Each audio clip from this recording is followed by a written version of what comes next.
सुकेत देवता मेला सुंदरनगर में हम हैं और मंडी से माता ब्रजेश्वरी जी यहाँ पर पहुँची हैं। देखिए कितना खूबसूरत, सबसे पहले तो मैं दिखाना चाहूँगी, पूरा फूलों से इतना खूबसूरत सजाया है और ऐसा लग रहा है कि हम किसी मेले के पंडाल में नहीं बल्कि किसी मंदिर में हैं। पूरे फूल ही फूल आपको दिखाएंगे, इतनी महक, इतनी खुशबू यहाँ पर फूलों की है। और पुजारी जी हमारे साथ है, बहुत बहुत स्वागत है आपका। पहले तो जय माता दी, जय माता दी। ये जो फूल हैं ये आप खुद लेके आए होंगे और यहाँ सजावट की? हाँ जी, जैसे आपको अवगत ही है कि हर वर्ष जब 2 बार माता के जो चैत्र माह और आश्विन माह के नवरात्र होते हैं तो उसमें फूल आते हैं मंदिर में, पूरा मंदिर सजता ही है। तो वहीं से ही वही सेवादार अभी माता जी के यहाँ अभी आए थे और उन्होंने पूरा सजावट साज सज्जा मतलब मेले से पहले की। मैंने देखा कि जब शिवरात्रि में भी आती है पूरे लाव लश्कर के साथ आती है। यहाँ पर देख सकते हैं आप कितने खूबसूरत यहाँ पर माता के पूरे जो लाव लश्कर के साथ सुंदरनगर के सुकेत मेला में भी पहुँची है। पुजारी जी, जो माता ब्रजेश्वरी मंडी में जो मंदिर है उनका जो कांगड़े वाली जो ब्रजेश्वरी माता है उनके साथ क्या कनेक्शन है, क्या रिश्ता है, वो जानना चाहते हैं। देखिए, भगवती माँ जो कांगड़ा में विद्यमान है वो श्री ब्रजेश्वरी के रूप में विद्यमान है। वो शक्तिपीठ एक स्थल है, लेकिन जो भगवती का मंडी में स्थल है वो भगवती का सिद्ध पीठ है। तो वो हमारे जो बड़े बुजुर्ग थे, जो पूर्वज थे, वो भगवती के मतलब वो उनकी कुल देवी है। तो वंशानुसार वो हमारी भी कुल देवी है। तो शुरू से ही घर में वो पूजन होता था, भगवती की सेवन पूजन चलता रहता था।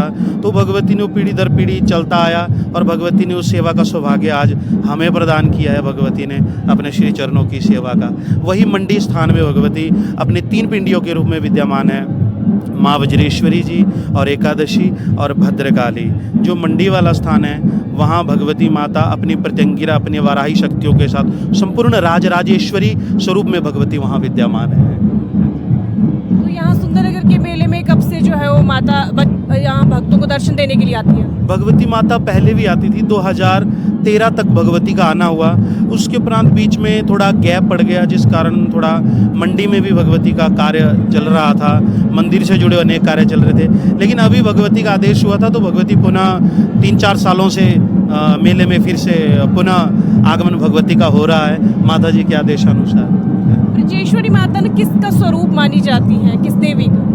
भगवती वज्रेश्वरी जो है उनको राजराजेश्वरी कहा जाता है। जो शास्त्रों में वर्णित है, जो ब्रह्मांड पुराण में वर्णित है, वो है श्री माता श्री महारागी श्रीमत् सिंहासनेश्वरी चिदग्निकुंड संभूता देव कार्य समुद्रता उदित भानु सहस्त्रावा चतुर्बाहु समन्विता राग स्वरूप पाषाढ़्या क्रोधाकार अंकुश उज्ज्वला मनोरूपेक्षु कोदंडा पंचतन मात्र सहायका निजारुण प्रभापुर मजत ब्रह्मांड मंडला। अर्थात ये भगवती श्री माता है, इनको श्री माता भी कह जाते। तो लक्ष्मी ने वैभव जो प्रदान किया था, जो लक्ष्मी को वैभव प्रदान हुआ था, वो भगवती के इसी स्वरूप से प्रदान हुआ था।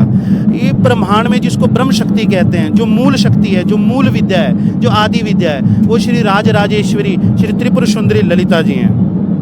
तो जो राजराजेश्वरी त्रिपुर सुंदरी हैं, उनके पूरे जिन्होंने अपने आप को 16 कलाओं में विभक्त, जैसे चंद्रमा की कलाएं होती हैं तो वैसे भगवती ने अपने आप को कलाओं में विभक्त किया हुआ है। जैसे शुक्ल पक्ष होता है, कृष्ण पक्ष होता है, उसकी तिथियां होती हैं। तो वैसे भगवती जो राजराजेश्वरी ललिता है, उन्होंने अपने आप को तिथि नित्या के रूप में विभक्त किया हुआ है। तो भगवती की जो षष्ठम नित्या है, जो छठी नित्या है, ब्रह्मांड पुराण में जो वर्णन आता है वो छठी नित्या का महावज्रेश्वरी के रूप में आता है। और श्रीयंत्र में इनका स्थान देखें तो जो श्रीयंत्र में 8वां आवरण, जिसको 8वां चक्र कहते हैं हम, 8वां चक्र अधोमुखी जो त्रिकोण होता है, उसमें भगवती कामेश्वरी और भगमालिनी और महावज्रेश्वरी के साथ विद्यमान है। मतलब महावज्रेश्वरी, कामेश्वरी और भगमालिनी के साथ विद्यमान होती है। उसके जस्ट ऊपर जो हमारा बिंदु होता है श्रीयंत्र में, वहाँ राजराजेश्वरी श्री ललिता देवी स्वयं विद्यमान होती। तो मतलब ये ललिता देवी का ही